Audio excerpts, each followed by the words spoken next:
5 லட்சம் கொடுத்தாலே வாயை பொழப்பாங்க காங்கிரஸ்காரங்க. காங்கிரஸ் கட்சி இயங்குவதே அதனால தான். சவுக்கு சங்கர் என்ற அரசியல் புரோக்கர் ஒருத்தர் இருக்கான். அந்த புரோக்கர் பொறுக்கி நாய் என்ன பேசியிருக்கான் அப்படின்னா, காங்கிரஸ் கட்சி 5 லட்சம் கொடுத்தா வாழைப்பழம் வாங்கிப்பாங்க. டேய் பொறுக்கி, எத்தனை பேருக்குடா காசு கொடுத்துருக்க? நீ எத்தனை பேருக்கு கொடுத்த, எத்தனை பேருக்கு வாயை பொழந்தாங்கன்றத நீ சொல்லலைன்னா வீடு தேடி வந்து உன்னை செருப்பாலேயே அடிப்போம். காங்கிரஸ்காரனை பத்தி அவனுக்கு என்ன தெரியும்? காங்கிரஸ்காரன் சிறுநீர் கழித்து அதை வாங்கி கொடுறா, அதை விட்டுட்டு அப்போ உனக்கு புத்தி வரும்டா. போய் எங்கேயாவது வாங்கி கொடு, சொந்த பந்தங்கள் யாராவது இருந்தாங்கன்னா போய் வாங்கி கொடு. செருப்பாலேயே அடிப்போம் இது மாதிரி கெட்ட வார்த்தைகள்லாம் பேசிக்கிட்டு இருந்தானா.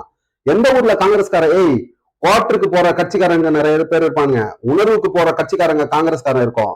இந்த மாதிரி தொடர்ந்து பேசிட்டு இருந்தனா கண்ட இடத்துல கண்டிப்பா செருப்பால அடிப்போம். பாதுகாப்பு படையோட நீ வெளியில வா, இல்லைன்னா செருப்படி நிச்சயமா அவனுக்கு உண்டுன்றத ரொம்ப தெளிவா சொல்றோம். கூட இருக்காங்கல்ல மாலதின்னு ஒரு பொண்ணு, அந்த பொண்ணு வாழ்க்கையை கெடுக்காதடா. யாருக்காவது நல்ல பையனா பார்த்து கல்யாணம் பண்ணி வை. உனக்கு 52 வயசு ஆயிடுச்சு, கூடவே வச்சுக்கிட்டு இருக்க. அவங்களுக்கு பத்தி சொல்ல அங்க ஒருத்த செம்படிக்கிறான் பக்கத்துல இருந்துட்டு. என்ன பேச்சு பேசுற நீ? அவன் அந்த சவுக்கு சங்கர் தான் அறிவில்லை. அவன் சொல்றான், நீ என்னவோ வாங்கி கொடுத்த மாதிரி பேசுற. பக்கத்துல இருந்துட்டு நெறியாளர்ன்ற பேர்ல, நெறியாளர்லாம் கண்ட ஓடிடுவீங்க சொல்லிட்டேன். எங்க பார்த்தாலும் அடிப்போம், செருப்பாலே அடிப்போம். சவுக்கு உனக்கு மரியாதை அவ்வளவுதான். மனுஷனா நடந்துக்கோ.